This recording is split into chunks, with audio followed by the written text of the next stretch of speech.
Hello, everybody, and welcome back to another episode of Heart to Heart with Hads. My mic's a little messed up. There we go. I'm so happy to have you here. This is episode number 8. That's freaking crazy to me. That means I've been consistent for 2 months. So, 8 weeks. I don't know if that's technically 2 months, but 8 weeks. I have not missed a week, so give me some claps. Um, but no, I want to start doing two a week. I feel like I've gotten in the groove, so I'm gonna start doing two a week. One will be a little bit longer, and then one will be a little bit shorter. So short, as in short, I mean like 5 to 10 minutes, like very like just statement, like how I'm feeling for the day. Hopefully to kind of get you started on the right foot for the day, whether it's like you're driving to work, like your 10-minute drive to work, or whatever it may be. Um, so yeah, I think today's episode I want to do a Q&A. I've gotten a lot of questions for um on the podcast Instagram. A lot more than I thought. And this was when I had first started it. So this is Q&A episode, first Q&A episode, and I'm really excited to do this. It's going to be very exciting. So I've gone over like 30 questions. So I may not answer all of them. Some of them are the same. So we'll see.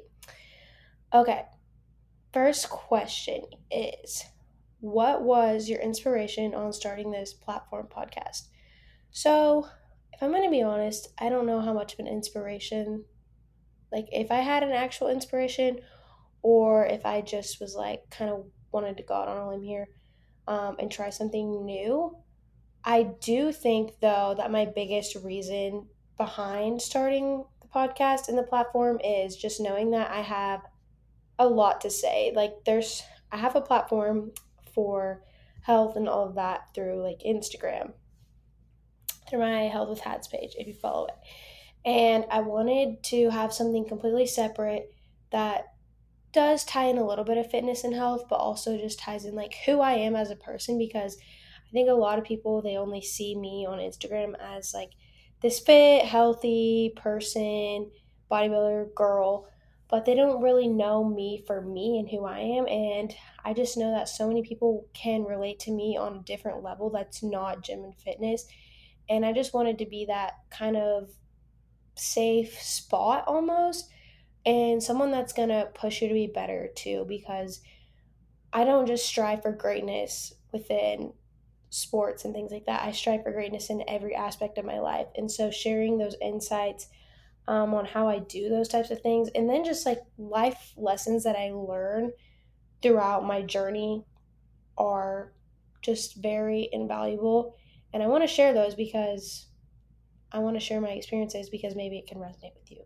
So I feel like that was my biggest thing for starting the podcast. And my mom would always be like, do we need to have a heart to heart? I think I mentioned this in the first episode, but it kind of just stuck with me in H's and hads, and it all just kind of flowed together how I wanted it to. And yeah, I think that's really why I wanted to start it, just to shed some light, I guess you could say, on anything and everything. So, not just health and fitness, but life in general. That's really why I wanted to start this podcast. And because I already know that I lead people, like I've always been a natural born leader, and I think this is something that just helps magnify that in a different way. Yeah, I would say that's a good explanation. Okay. This is a good one. So, how to rebalance hormones after coming off of birth control. So, this is difficult and this is very person dependent. But for me, it took about 3 months to come off, sorry, not come off. So, once I actually stopped birth control, it took 3 months for my period to come back. And let me just tell you, I was an emotional wreck. Like, I would cry over the dumbest shit. I would get mad over the dumbest shit. It was so hard. And honestly, I didn't really do a ton to help necessarily balance out hormones during that time. I think some things that I probably could have included, which I would do now, is sorry, what I can't even speak right now. I think chasteberry would be really good. And then just making sure that you're eating nutrient dense foods. And there's actually this book called Beyond the Pill, and I have yet to read it, but this is something that I would definitely look into. And this is something that I am going to read so I can be a little bit more knowledgeable on this. But when coming off of birth control, your body is trying to get back to its baseline, I guess you could say, of its natural hormone levels. So, whenever you're on birth control, your natural hormones are shot because you are ingesting, putting in synthetic hormones into your body from the birth control. So, this is down regulating your normal production of your sex hormones. Sorry, excuse me. So, with that being said, once you come off, it's going to take your body a pretty long while to get back to where it was before. So just you have to give yourself grace. But eating nutrient dense foods, foods that are really high in iron, so like your red meat, eggs, salmon, like omega 3s, all those are really crucial. And then just doing like a full on detox. And I know people are like, detox is so stupid. But no, doing a detox once coming off birth control can be amazing because birth control is also hurting your liver, and so you need to be able to detoxify your liver. Some things you can do to help with detoxifying your liver is taking NAC. And then also there is a supplement from New Ethics that you can take, and it's called Medipure, and that's something that I would recommend. If you're on birth control, you could do that. Um, Doing that like every so often, every 6 months or so, just to help detoxify and get everything out. Um, but that's really all I would say to do. Maybe get a liver support supplement just to help as well. Get your blood work done. Really see where your levels are at. I think this is going to be huge because everyone's body is very different when it does come to hormone levels.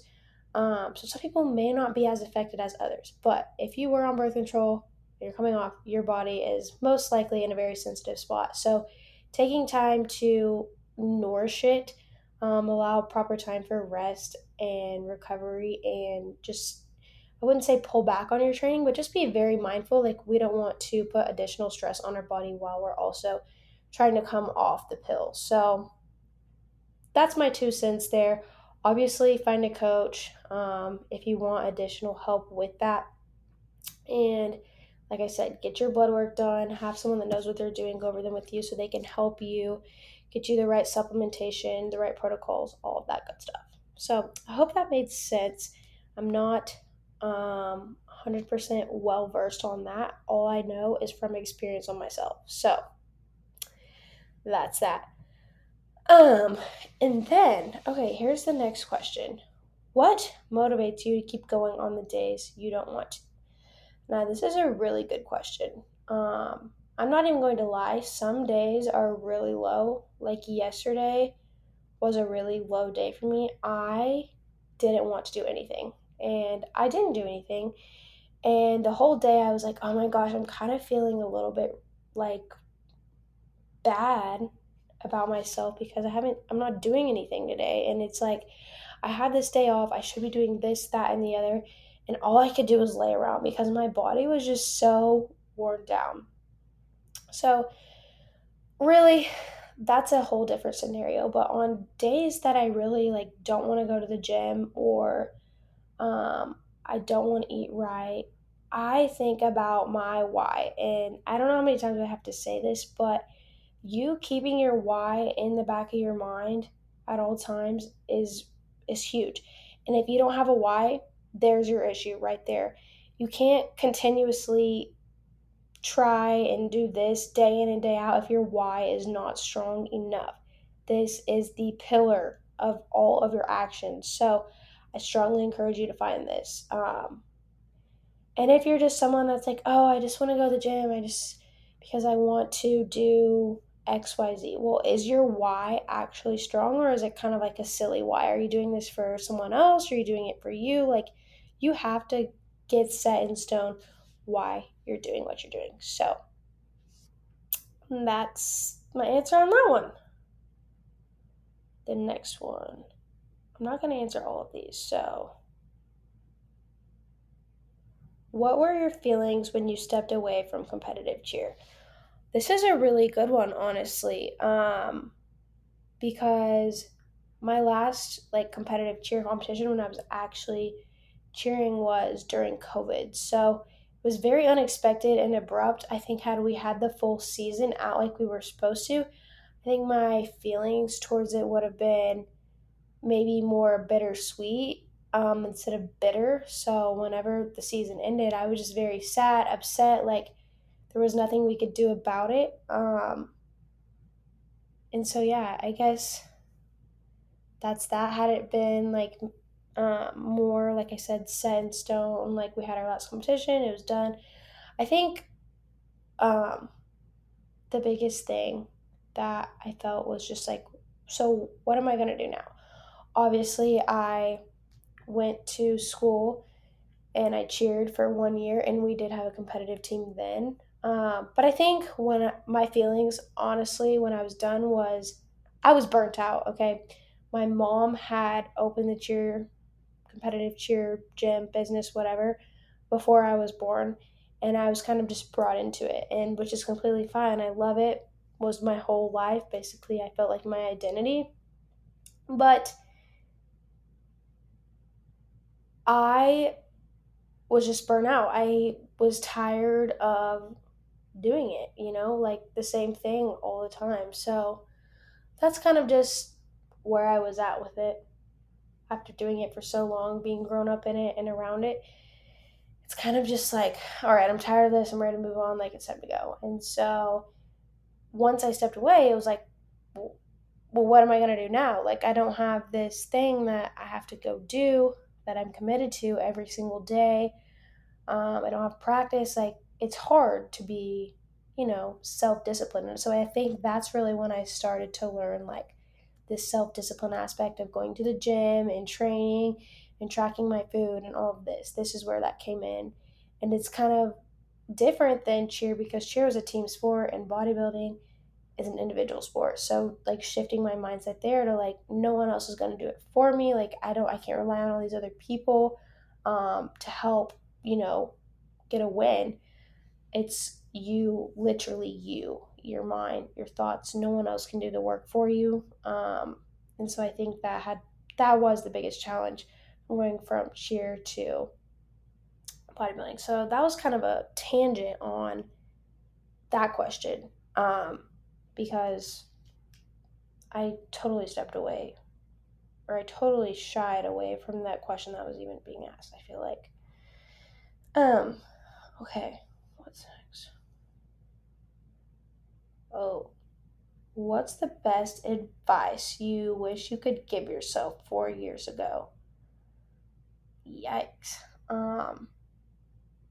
Slow down. I think that would be my biggest thing because when I was 4 years from now, it'd be 2021. That's when I would be like 18, essentially. I would say slow down and really identify what you want to do, not what somebody else did, not what somebody else wants, truly focusing on what you want. And I think that this kind of goes back to the cheer thing. Like, I wanted to follow my sister's footsteps. I wanted to go to K State and do cheer and, really make that me and who I am.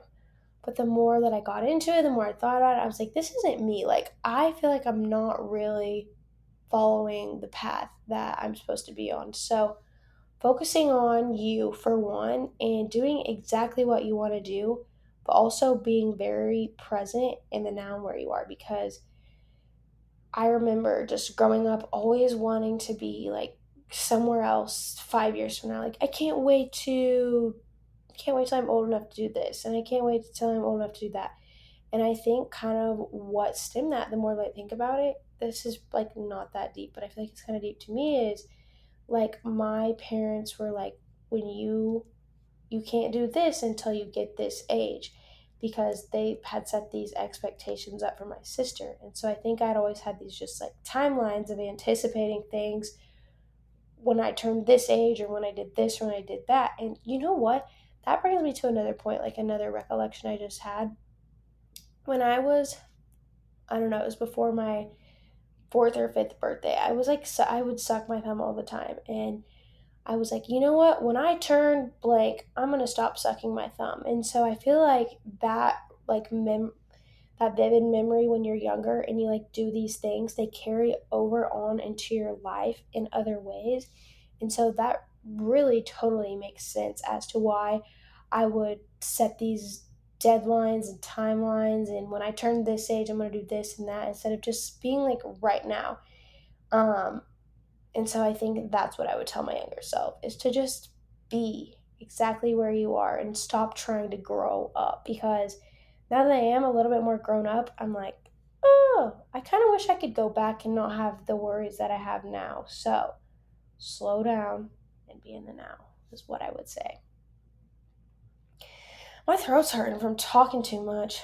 I think this wears me out sometimes. It's hard to podcast like solo because you're talking so much by yourself. I've also had a little bit of a cold over the past couple of days, so I'm a little sniffly. Um, okay, next question. Um, I want to learn the right way to cut bulk macros. Where do you start? Internet is so confusing. This is a good one. So, this can be a little bit tricky. And I've been tracking my food for a really long time, like 4 years now in the making. And when I started, I was just like, going off what my fitness pal said to do for like the suggested calories when I typed in my weight and all of that. And so I was doing that, and I was like, this is not doing shit. Like, I'm not losing weight, I'm not getting any leaner. And so then I would like just start cutting them. So I would drop like I dropped them down, say, from like 2,000 calories to 1,600. And then I was like, or 1,800, I don't know. And then I started losing fat, and I was like, okay, like this is working, this is working. And then I was like, okay, well, I'm not leaning out anymore. And so then I would drop them again. And I kind of just went in this continuous cycle of dropping them until I just got the results that I was wanting to see, which, by the way, were not healthy, but I still was able to like lose body fat in the process of learning how to do this. So it's all very trial and error. If you don't have a coach, someone to guide you, there you go. That's how you do it. That's how you cut down your food. And if you tell me that you don't have the time or you don't have the energy or you don't want to track your food, then you don't care enough, okay? You don't care enough. And I'm sorry, but to some people that are going to tell me, yeah, I'm not going to weigh my food, I'm not going to do all that, then you don't care. You don't care enough to lose weight. And I'm sorry, but that's just the facts. Don't get mad at me. Get mad at yourself, because I don't know what else to tell you. Sorry. I'm going to be a little bit of a biatch about that, because I truly believe that tracking your food, weighing out your food, is going to be the best tool for losing body fat and gaining muscle, okay? And if you need help on that, hit me up. I'll help you. I'm a coach. I'll coach you through the shit. But you can't tell me that you are not going to track, because that's just like, I don't know what analogy that's like. You like riding a bike and you're riding like a tricycle and your back two tires are flat. You're still riding, but you're not doing very good because you don't have the necessary tools. So, yeah, get that in your head. Anyways, sorry, I went off on a little bit of a rant there. Oh, this is a fun one. How do you make gym friends? So, when I got back home from K State, I went to Bossa, which is now closed. Very sad. But I started going there because I don't know who was going there. I think one of my friends that I had known was going there. And then I like made, I had my Health with Hats page, and then people, start following you and you're posting, and then they see you at the gym. And then I really just built up this community of people. And I'm not saying you have to start like a fitness page, but kind of just be nice. Like tell someone you like their shoes or their bag, and or something. And that's how I feel like a lot of people have kind of met me too, not just through Instagram, but just being nice to people at the gym and telling them, like complimenting them and all of that. Most of the time, like they're very nice too, and they're probably like wanting a sense of community and another gym friend. Now, I really don't like to talk at the gym. I'm sorry if you're gonna talk to me. I get just a little bit frustrated, a little bit annoyed. I'm not even gonna lie. I don't get frustrated or I don't get annoyed, but whenever it's taking away from my time at the gym, then I get a little mad. But since I've been going in the mornings, I truly don't see many people that I used to see. And like half the people that I went to the gym with don't even go to the same gym now. So it's kind of just sad. But I will say most of the people, most of my gym friends have came from me too, also working at a supplement store, me just being present within like the fitness community in where I live. That has helped a ton. I'm not gonna lie. So I'm very blessed. The more I think about that, the more that I really feel blessed to um, have this like sense of community with like-minded individuals. It's very, very exciting. I'm very grateful to have that. Okay, what's next? Fave apps to use. Tracking, entertainment, editing, education, meditation, etc. Oh, this is a good one. Okay. My favorite app to use for tracking my food is my Fitness Pal. I have the premium or the pro version, whatever it is, just because it like very detailed on your protein, carbs, fats, and like your micronutrients, each meal breakdown. You can scan barcodes, all the things. It's very, very helpful and I love it. Oh my gosh. Sorry, I'm recording this. It's 8:11 and I'll be in bed here by 9. So, need to start wrapping it up, but I have so many more questions to answer here. Um, and then for like tracking my sleep and steps and things like that, or ring, plug or ring here. They are expensive, but I think they're worth it. So maybe ask for that for a Christmas gift. Save some money, invest in that. I love it. Tracks my sleep, my cycles. I also use Natural Cycles app for tracking cycles. Entertainment. Favorite apps used for entertainment? I don't really know. I just get on Instagram, sometimes TikTok, if I'm feeling like it. Probably like once a week, if that, or once every couple weeks. Very hit or miss there. Maybe I'll get back into that. I'm not quite sure. As far as like watching TV and stuff, I am not gonna lie. Like I never watch TV. I never really have been a really big TV watcher. So, and as far as editing goes, so I use Canva a lot. I have Canva Pro. I love graphic design type of things. It kind of fits my marketing degree a little bit. I like to use CapCut, use the pro version there for all of editing my reels and for editing my like podcast videos. I use that. And I also just use iMovie whenever I need to upload my podcast to um, YouTube. I have to like sync the sounds together. But those what I feel like are the best. Education, I really only use my um, I'll like get education courses or like things from people or mentors that I follow on Instagram that are very well versed in coaching and things like that. Um, and then through where I got my personal training certification, I do like continued education courses through that to make sure that I'm staying up to date just with everything, fitness, nutrition, all of that. Meditation. So I guess it's not really an app. Meditation I use. It costs, by the way. Headspace. Love it. I need to incorporate it more, if I'm going to be completely honest.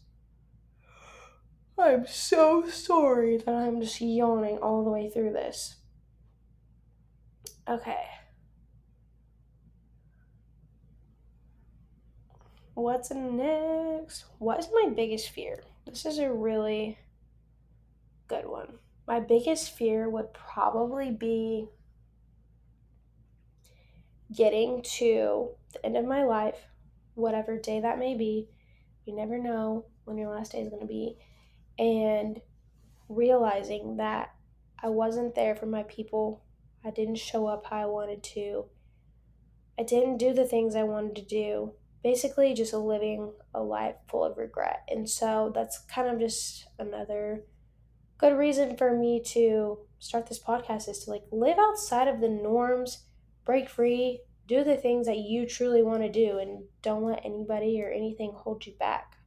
I feel like that's what I'm most scared of for sure. It's just not fully living and doing what I genuinely want to do. And so I'm excited that I'm able to finally do that and break free and let it roll. Like, let this shit happen. That's a good one. Really good one. Okay. This is a really good one because I feel like I don't truly know this. Um, how to figure out your purpose. And I feel like this could be a whole episode on its own. So thanks for giving me that good inspo. I'm actually going to screenshot this. Um, how to figure out your purpose is really hard. You kind of have to dig deep on what brings you joy. Do you like helping people? Do you like helping animals? Do you like being creative? What is it that truly sparks your fire and that you love to do? For me, it's I love helping people and I love them realizing their own potential because I know that I loved the feeling whenever someone believed in me and really pushed me to my best and to my limits. And so I want to be that person for somebody else and I want to be their mentor, their someone they can look to for guidance. I just love that feeling of being a leader and I've always been a leader, a natural born leader since I was younger. And that's my purpose. I feel like that's my purpose. But you kind of have to really dive deep into who you are, what you like, and what you don't like. And from there, come up with something that just lights your fire. So, like I said, I'm going to go dive deeper into that into a full episode because that's a really good one. Um, breaking bad food habits. This is a good one. So, going back to the why thing, you have to have a deep rooted why. And if it's not strong enough, if you truly, it's not something that you put high on your priority list to do, then you simply are just not going to make these right decisions, these not eating terrible foods all the time. And for me, it's like I said, my why is bigger than the little temptations. Obviously, I'm not perfect and I do have off track meals and I do eat things that aren't the best nutrients, but I would say 98, 99% of the time, I'm strictly eating foods that fuel me and my performance, my gut health, and the way I think and the way I learn, all of that. It all matters. So you have to just really, really dig deep into why you even want to eat healthy and have great food habits in the first place. And another reason for me is I don't like to be like everyone else. And I'll continue to say this until I die. If you are eating like shit, you're just like everyone else. You're like the rest of the world. You don't really care about how you look or how you feel. And you're just going to keep following the societal norms. Ask yourself this question. Do you really want to be like everybody else? Why? Why do you want to be like everyone else? If not, change your freaking habits. It starts with habit replacing, okay? Say you eat chocolate at this time every night. Okay, you can still eat this time every night. Replace chocolate with these freaking blueberries or this piece of fruit. Like, just because you have a bad habit doesn't mean you just cancel it out. No, replace that habit with something else, with something that's better and that's going to serve you in the long run. So that's what I have about habits, okay?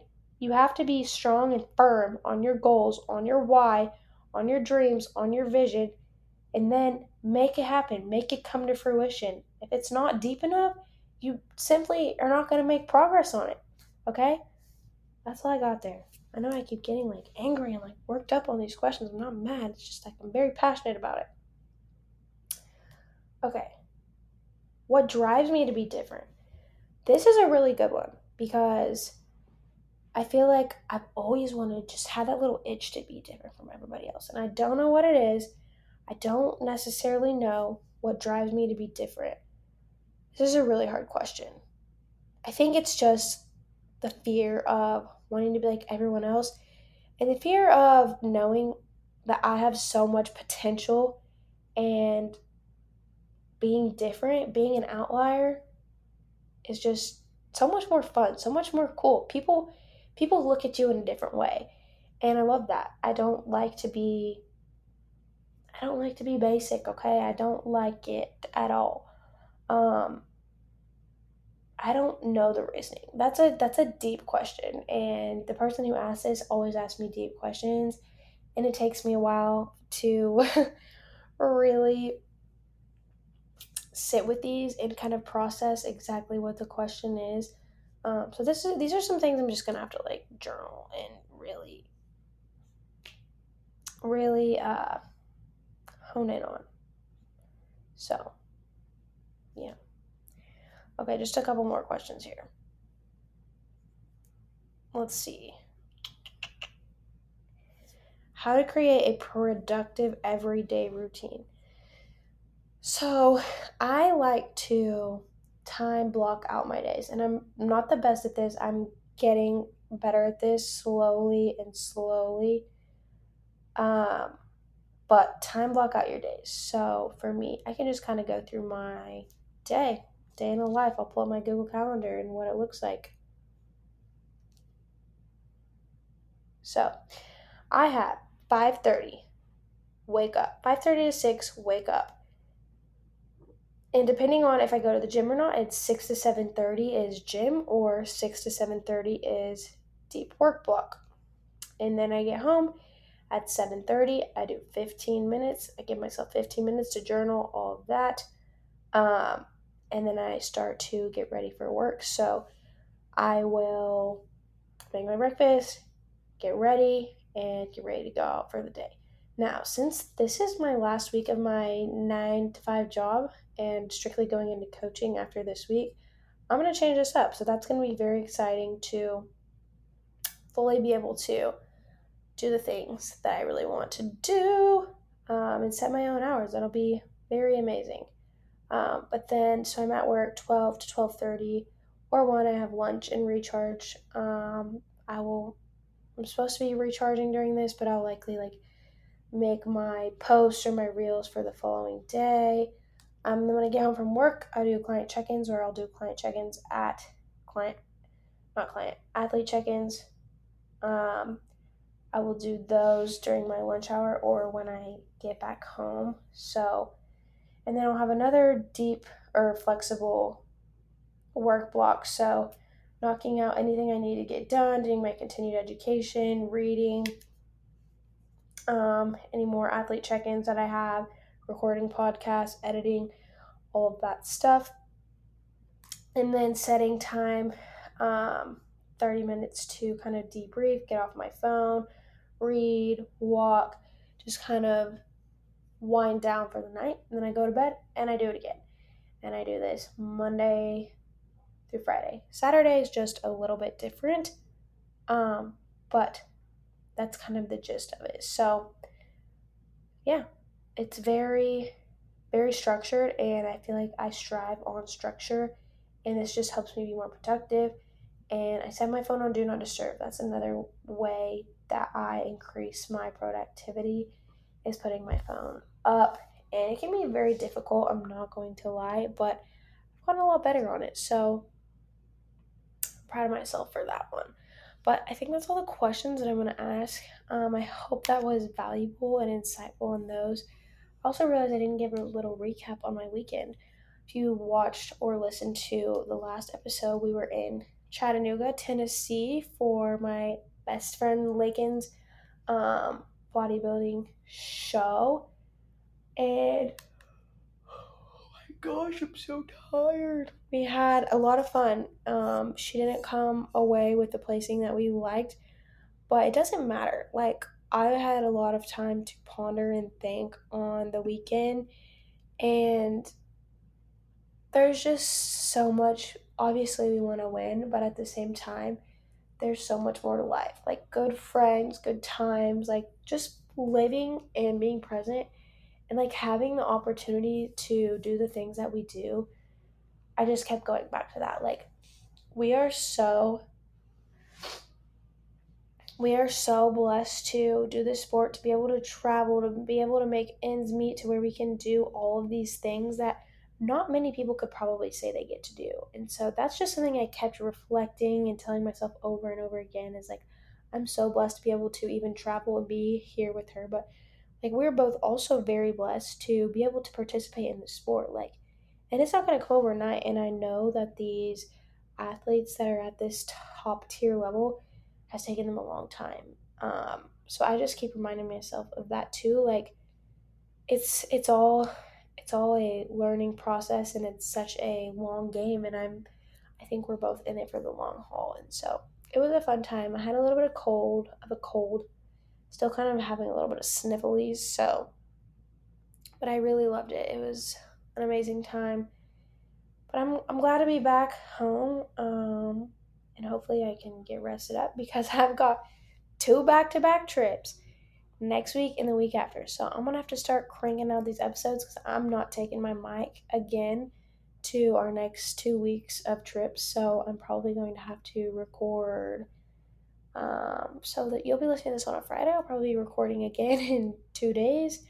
And then when I get back from my first trip, I'll have a 1 day in between, and I'll be podcasting, hopefully recapping that, and that'll be so much fun. So I'm a little bit anxious about traveling these 2 weeks because I'm just a tad bit of a perfectionist. I like to make sure everything's perfect, but I'm really, really, really going to focus on just going with the flow, not having any set expectations, and really being present in the moment because we'll never get those moments again.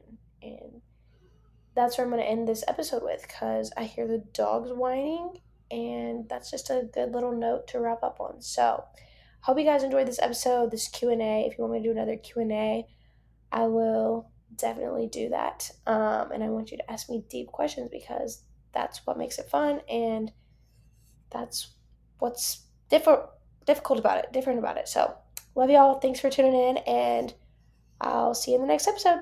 Bye.